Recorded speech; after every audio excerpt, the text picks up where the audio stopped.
I'm going to take a few minutes. I'm not going to introduce everyone. I'm going to have them introduce themselves. So they're going to share with us kind of the impact that they are making on sustainable food value chains, and also companies that they have seen that are going to make an impact, because as everyone's talking about climate change and the environment and things like that, a lot of companies are really looking at their manufacturing as well as logistic ecosystems, and there's a lot of startups that are in this space that are trying to make an impact on the future of food. So thank you very much for joining us today, and then let's start with Mark. Oh, straight in. Thanks, Jewell. So my name is Mark Durno. I'm the managing partner of Rockstart Agri-Food. This is very bizarre because I feel like I have to talk loud, but I guess you can all hear me, right? I work for a company that's an accelerator plus a fund investing in agri-tech and food tech startups that are driving positive change in the food supply system. The whole point of what we're trying to do here is address the agri-food system as a system, as opposed to a fragmented kind of value chain. So we're looking at everything from soil all the way through to gut. And as many of you who may know the industry, there's a lot of work to be done. So we're really looking at startups from both the agri-tech and the food tech side that are driving that sustainable impact. Do you want me to give a couple of examples, or wait? Let's wait on that. Okay, thanks.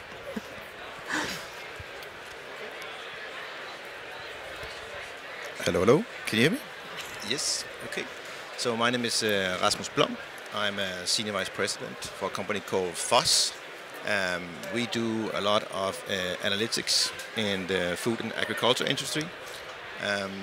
We have been around for a good 60 years, and we basically impact a lot of the big food value chains around the world by doing analytics that are the basis for a lot of the payments that goes around between different actors in this space.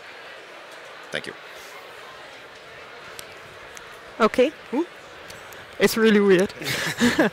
My name is Aviaya. I'm CEO and co-founder of a company called Circular Food Technology, and what we do is that we upcycle the waste streams from the established food and beverage industry into new, delicious and healthy foods. And we founded the company a year and a half ago, and now we have a small factory that we run every day, and we're going on market now with our first product range, so it's very exciting times for us. Hello, my name is Carmen. I'm a food technologist, and I'm a co-founder of a startup called Cheese It Yourself. We provide consumers as well as businesses with a solution to transform their liquid food waste into plant-based cheese. We developed a powder mix, everything plant-based ingredients, and they are able to reduce the liquid coming from any kind of chickpeas, any kind of beans, into nutritious as well as tasty vegan cheese. And my name is Heidi Boye. I come from Too Good To Go, where I'm a country manager. And we are fighting food waste is our mission. And in doing that, we are helping retailers on the Danish market and on 13 other markets to reach consumers with surplus food. And that we do through an app. So I hope most of you have your app. Yes, I can see some of you have. But what we also are in Denmark is that we are an innovation hub. So at the moment we are working on different tracks. Last week we launched a new educational site for schools and institutions to get educational material on how to reduce food waste. And we are scaling up our web shop. So on Monday we are opening a web shop where we sell products that were supposed to be thrown out, so we sell them to a very cheap price, and in that way also reducing food waste. Excellent. Best at the end. My name is Peter. I'm a partner in Maersk Growth, which is a venture company within Maersk, and I focus very much on food supply investments, and a little bit like Mark said, we're sort of looking at the whole system across, and we've so far made 5 investments in startups in the space. Thank you. So as you can see, I wanted to bring together diversified practitioners that are basically have companies, or they're investing in companies that are going to make a future, or that are making an impact on the future of food systems. So you guys, let's start off with what do you think potentially right now some of the challenges that you guys have seen or are seeing as it relates to building sustainable food ecosystems? Are you seeing some challenges, and if so, how are you making an impact on that? To me? In general, this is a conversation. I think the food industry is characterized by a very high pressure on price. And when you, as we, upcycle waste, you have a quite high processing cost, because we need to upgrade from non-food grade to food grade, and we need to process a material into something that is delicious and well-tasting and visually nice. So for the established food industry, I think there is a challenge with the focus on cutting price all the time. We need to pay for quality. Anybody else have any insights on that, or anything that they want to talk about regarding that? I mean, the challenge you have, the other thing as well, I agree with you, there's always this drive towards commoditization within the industry. It's an essential component, because you want to be able to afford food, and you want to be able to have mass distribution of food internationally, of course. But at the same time, it's actually a very inefficient system. So many of the solutions that we're investing in are to try and increase optimization of processes, of practices, of logistics and distribution, for example. So there's this kind of strange conflict between trying to increase value for those people who are producing and processing and distributing the food, but also drive that optimization, which quite often addresses cost and pushing costs down. And I think that's been a challenge in the food industry for the last 100 years, is how do you strike that balance of having an efficient system that is also fair to all of the stakeholders. How do you guys think we should go about trying to educate the different stakeholders in terms, so there's a better, more cohesive ecosystem? Because as you mentioned, I mean, we're going, if you're looking across the whole supply chain, I mean, you got the agriculture piece, and you have the manufacturing, but sourcing, manufacturing, packaging, and also retail, for example. So all these different constituents across the whole food value chain, they have different goals and different needs. And so how do you think we should go about trying to bridge that gap between these different players in order for us to really put in place sustainable business systems that are going to last for quite a while? I can maybe say a little bit here. So we are, a pure B2B player. So of course we work with the top 100 food industry conglomerates of the world. And to be honest, a lot of the conversation is about money. It's about, do we get the money and get some value out of this? But I guess having that mindset also put a lot of opportunities for the retail, the consumers, and the legislation to put some pressure on them to change their behavior. And one of the ways that I think we are contributing to that space is by providing, algorithms, analytics that can really help push out these efficiencies and secure the quality, and also ensure that we are producing safe products for the world. And talking about sustainability, I think it's also worth mentioning that we are sitting here in the First World, and then looking at sustainability from one aspect, but there's also an important point in actually feeding the world here. And we must admit that one of the ways of feeding the world is by having very efficient industries producing a lot of good food. So I think that's worth mentioning. Yeah, and I think so agriculture is the biggest industry in the world, and farmers don't make money pretty much anywhere in the world. So if you're competing with that to start with, when you're coming in with new kind of products and so forth, it's going to be incredibly difficult. So somehow the value that's created further down needs to find its way back in the system.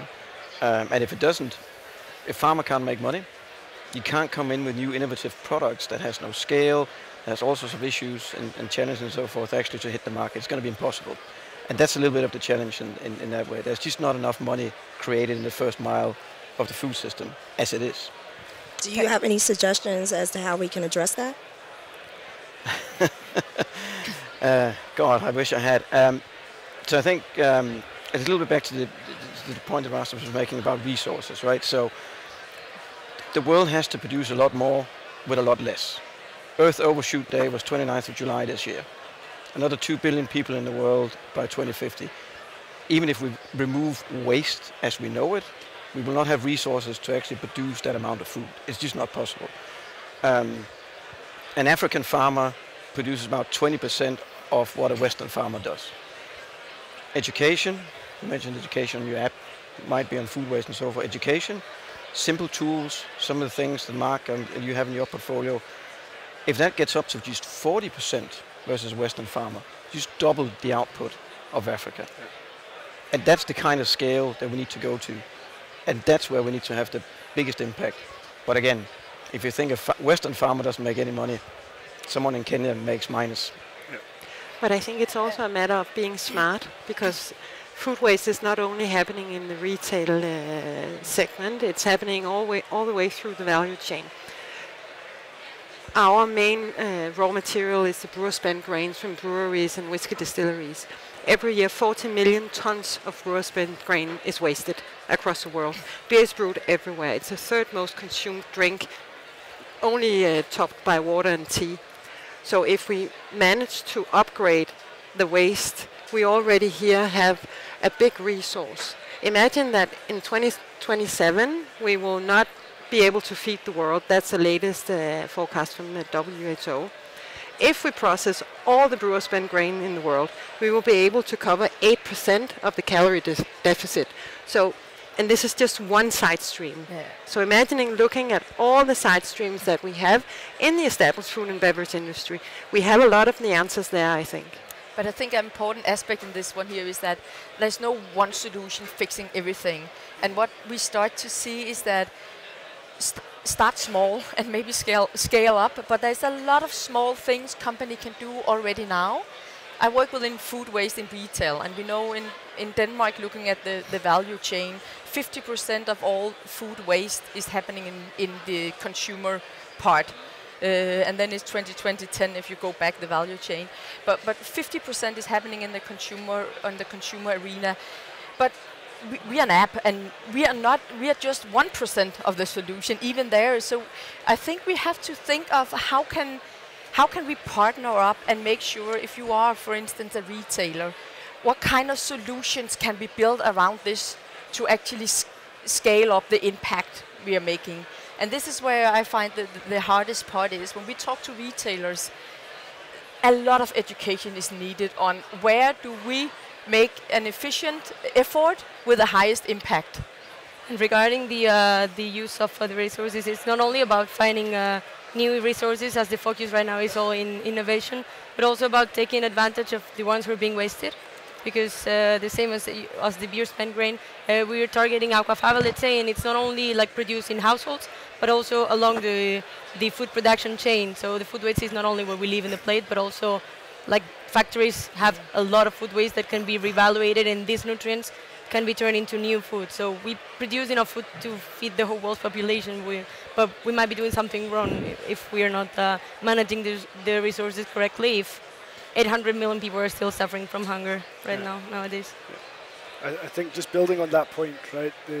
It's a question of reevaluating how we see these chains and this waste, and it's not actually isolated to our industry alone. One of the startups in our portfolio is a company called the Apple Girl, and they're taking apple pulp from the cider industry and turning it into vegan leather. So you have a threefold impact, right? You upcycle that waste, so you reduce CO2. You remove the cow from the situation, so you don't need to have such intensive livestock happening, and you produce a quality product from a waste product so that the perception of waste is changed. How do you guys think that like we could utilize like the voices of consumers better in order to help impact the whole system? Are there any platforms or systems that you've seen that are really listening to their customers and then making sure that those concerns are shared like across the board, and whether it's like B2B customer or B2B companies? Are you seeing anything that's of value? In my world and in our discussions with some of these large customers, of course it's getting higher and higher on the chain, on their agenda. Technologies like blockchain, traceability, having provenance around their products, because they are starting to feel a pressure from the retail, from the consumers about these things. And of course it takes time for it to feed into the system and get the real traction. But I think a lot of the food industry, the big companies are conservative industry.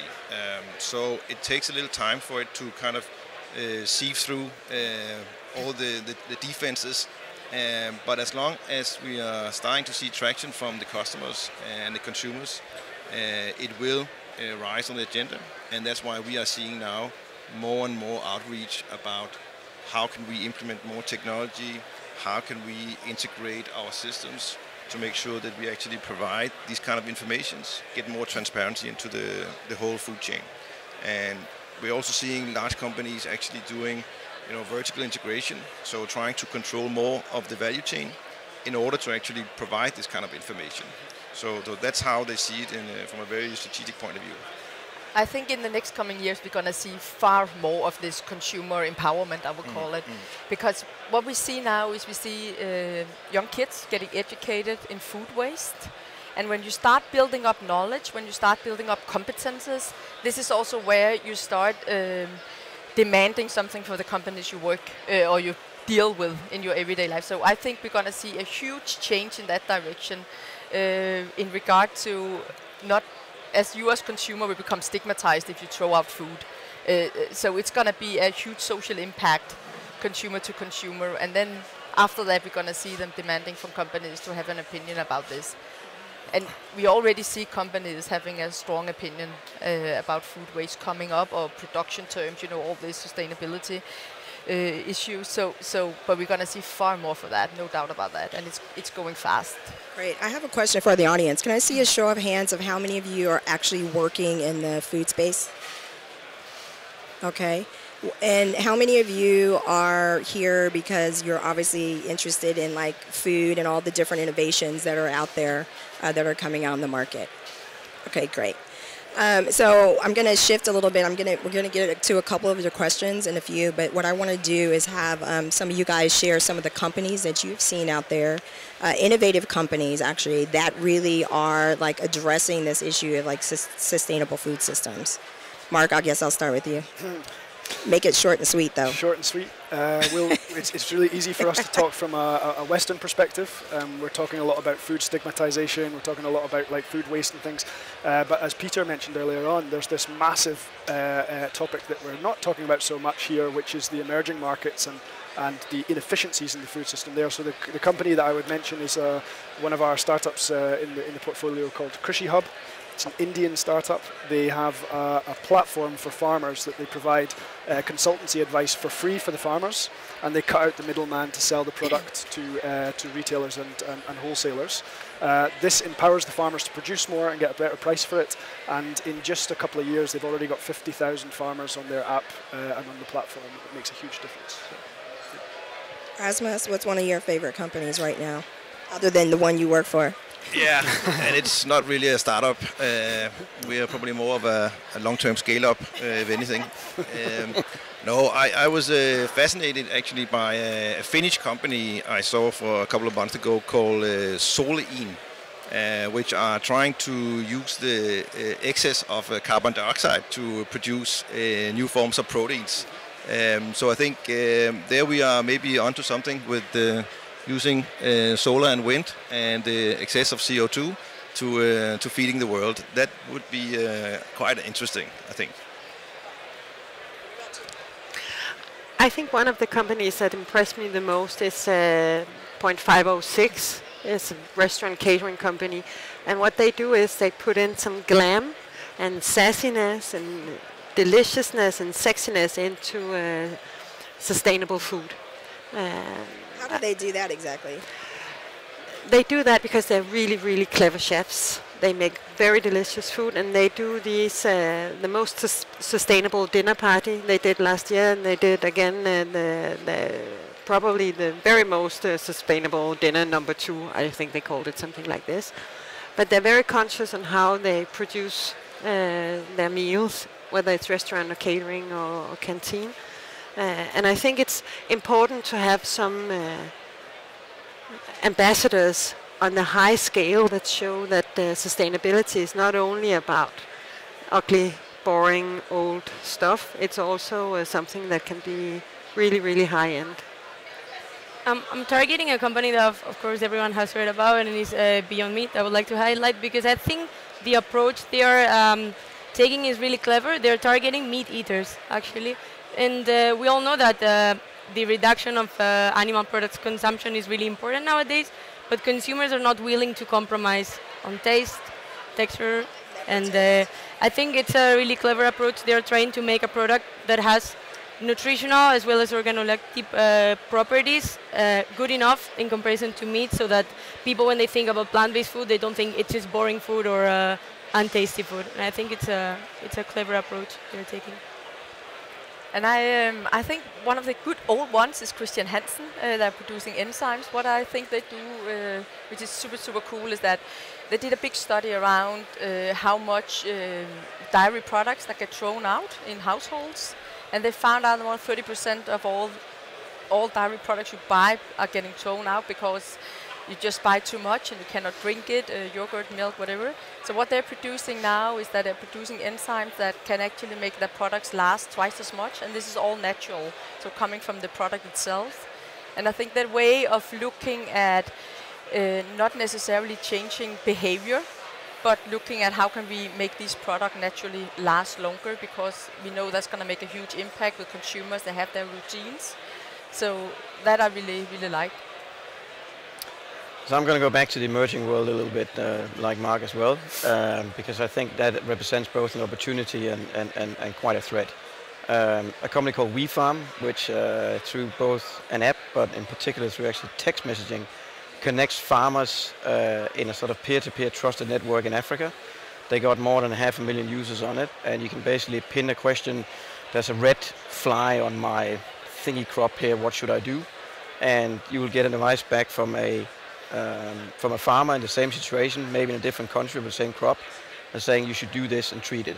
And in that way they actually get access to information and education in a way that is not geared for apps and 3G and 4G and all sorts of stuff which they don't have. So this is empowering the smallholder farmers to actually make a step change.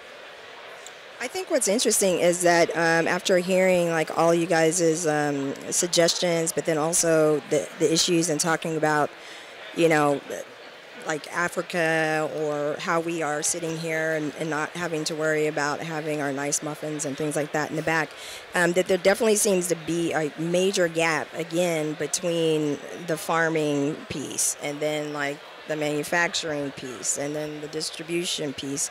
And again, I mean, is there any system that you've seen that really is being inclusive of all of these entities in order for change to really happen? Because obviously what we're seeing is there's little pockets, like companies working on this space, companies working on that space, but at the end of the day, there's nothing connecting all these entities together. So how do we go about that? Which actually goes to one of these questions, which is also about how do you educate everybody. So I think if it's a dialogue or everyone's talking about this, is that the best way, like for like change to happen? I mean, when do we start this dialogue, this communication? Where? How? How do we get everybody together instead of like in these silos? So let me just say two things. So I think the way that I get a lot of my education into this area is by having teenagers at home. So I think the future consumers are quite well educated in some of these areas. Of course, being a biologist myself, I do also know a little bit about it. That helps. In terms of kind of trying to maybe change some of the dynamics and the systems here, I think we are seeing some examples where you can say we are seeing new platforms of more peer-to-peer kind of network. We know the Farmers Business Network in the US, very successful, that are going to kind of change some of the dynamics. So those kind of platforms could spread to the rest of the world and maybe be a benefit for all the different players. So can I add something to the education, because I think it is super, super important. And what I find necessary to discuss is that there's a difference between information and education. And what we have seen, if we go back 20 years when we talked about health, what we did then was that we spent millions of Danish crowns not teaching, but informing people about eating 6 pieces of fruit and vegetables. I think everyone in here from Denmark knows that. But what happened is that we built awareness for many years, so everyone knew it. Nobody did it. So why didn't they do it? Because they didn't know how to get it into their everyday life. And what we know from research within that area is that if you want to change behavior, information is not enough. You need to build skills, competences through education. And this is also why we need to have it on the school agenda, not necessarily in numbers about food waste, but how do you do in your everyday life. We want our kids to come back home, teach their parents, what we would like, of course, is to have a poster on everything too good to go in the fridge, so they start eating that. But basically, we want to change behavior in everyday life, and we need to change behavior. I'm going to take a question from the audience that you guys, I'd like for you to answer. So how can we enable disruptive changes in the supply chain rather than just incremental changes and still prioritize profits over, where did the question go? Oh, profits. Is it still there? Yeah, profits. We'll start with just profits. Yeah.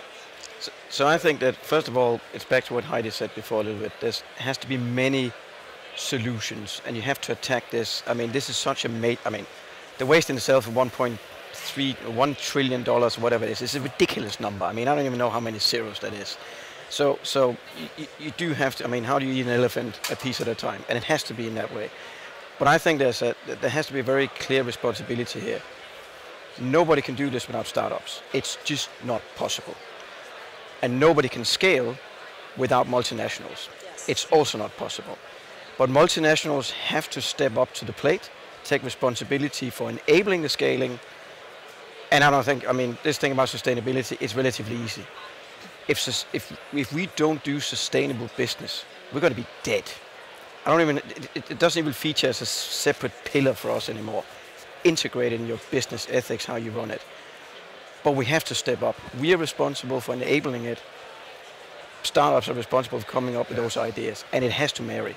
Yeah, so it's about the collaboration, but also like merging the two different cultures, because also a corporate has a whole different culture than a startup, so you have to co-create. This is what I was going to say, actually. It's we're working with a dairy robotics multinational called Lely. Does anybody know Lely in the audience? Oh, a couple of people. Wow. It's not that well known, right? And this is my criticism the other way around, actually, towards startups. Because the multinationals take a bit of a hit sometimes. Corporates take a bit of a hit about not being too hard to access, being too clunky, being unfair. That's all true. But there's efforts being made. Hey. Peter's sitting here, so you can see that there's some change. Lely have been working for 10 years to try and engage new and emerging technologies and new startups in the dairy industry to try and help farmers come up with practical solutions. And they've struggled. They've made 2 investments in the last 10 years because they couldn't find startups with practical applications for the industry, and many of those startups and technologists were not willing to actually collaborate and work. They just said, no, this is our app and that's how it works. So we also have to flip it the other way around and have startups really look for the opportunities with those multinationals and look for ways in to take whatever emerging tech it is that they have or whatever solution they have and apply it in a very practical way. And the plug is, of course, apply for a Lely Challenge because it's happening right now. So we only have 2 minutes left. So first of all, I just want to thank everyone who attended this for coming, and then also let you know that all the panelists are available for any type of engagement that you may have or any questions. So I hope that we can continue this collaboration and communication off stage, because obviously within 30 minutes there's not a lot that you can do. But again, I wanted to bring a snapshot. I mean, as you can see, this is a very diverse panel across all levels, but I thought it was very important to try to bring all the different practitioners who are across the different, the various areas of the food value chain, so you could kind of hear in one spot, you know, what's on everybody's mind. So thanks for coming. We're all too good to go. Thanks. Thank you so much. That was awesome.